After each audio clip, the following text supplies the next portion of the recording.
सभी बच्चों को राम राम। बच्चों, आज हम आपको सेवा और परम सेवा क्या होती है इसके बारे में बताएंगे। सेवा किसे कहते हैं? जो हम अपने घर में अपने से बड़े हैं उनकी जो भी काम करें, जैसे हमारे दादा दादी जी हो या माँ पिताजी हो या ताई ताऊ जी हो, वो अगर बीमार है तो उनको दवाई देना, उनके हाथ पांव दबा देना, वो जो काम कहे उनका काम कर देना, उन्हें भोजन पुरस देना। और हमारे घर के बाहर कोई भी अगर भिक्षुक आ जाए, उनको रोटी कपड़ा या और भी चप्पल, जो भी उसको ज़रूरतमंद चीज़ है उसको देना, ये भी सेवा है। गाय को चारा खिलाना, ये भी सेवा है। तो ये सेवा के रूप हैं, लेकिन परम सेवा इससे अलग है।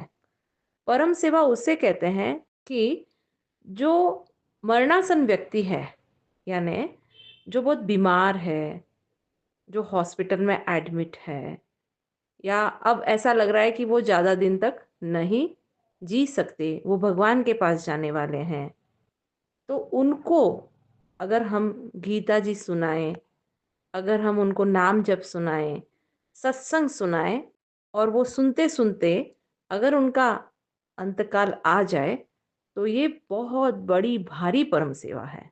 हमारे सेठ जी तो कहते थे कि अगर कोई परम सेवा हमारे सामने आ जाए, हमको लगे कि बहुत बीमार है, तो उनको हमें गीता जी और नाम जप सुनाना चाहिए।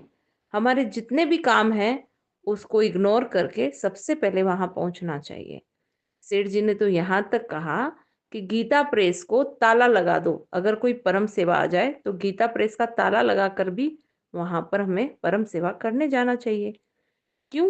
क्योंकि उस व्यक्ति का अंत समय आ गया, वो अब मनुष्य शरीर छोड़ रहा है। तो अगर उस वक्त उसको नाम जब सुनाया जाए, गीता जी सुनाई जाए, तो उसको भगवत प्राप्ति हो जाएगी।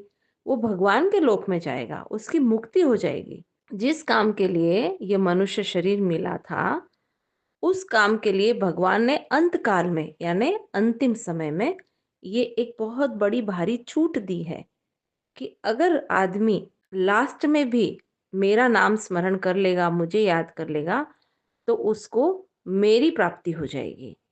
और गीता जी में भी कहा है, 8वें अध्याय के 5वें श्लोक में, अंत काले च मामेव स्मरण मुक्त्वा कलेवरम।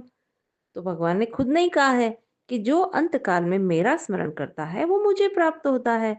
तो हमें ऐसी सेवा जरूर जरूर करनी चाहिए, क्योंकि ऐसी सेवा करने से हमारी भी मुक्ति हो जाती है, हमारे ऊपर भी भगवान बहुत प्रसन्न हो जाते हैं।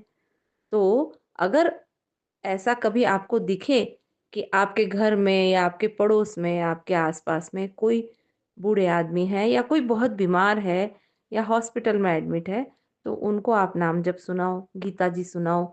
उनके तकिए के नीचे गीता जी रखो, तुलसी जी का गमला उनके सामने रखो, उनको गंगा जल दो। थोड़ी थोड़ी देर में तुलसी जी को घोट कर, गंगा जल के अंदर घोट कर उनको गंगा जल देना चाहिए। उनको भगवान का नाम बार बार याद दिलाना चाहिए, तो उससे उनको भगवान की याद रहेगी। और अगर उस समय उनकी डेथ हो गई तो उनको भगवान की प्राप्ति हो जाएगी। ये बहुत बड़ा काम हो जाएगा। इसलिए हम सभी इस बात पर जरूर जरूर विचार रखेंगे, और ऐसा काम हमारे सामने आ जाएगा तो हम जरूर जरूर करेंगे। नारायण नारायण नारायण।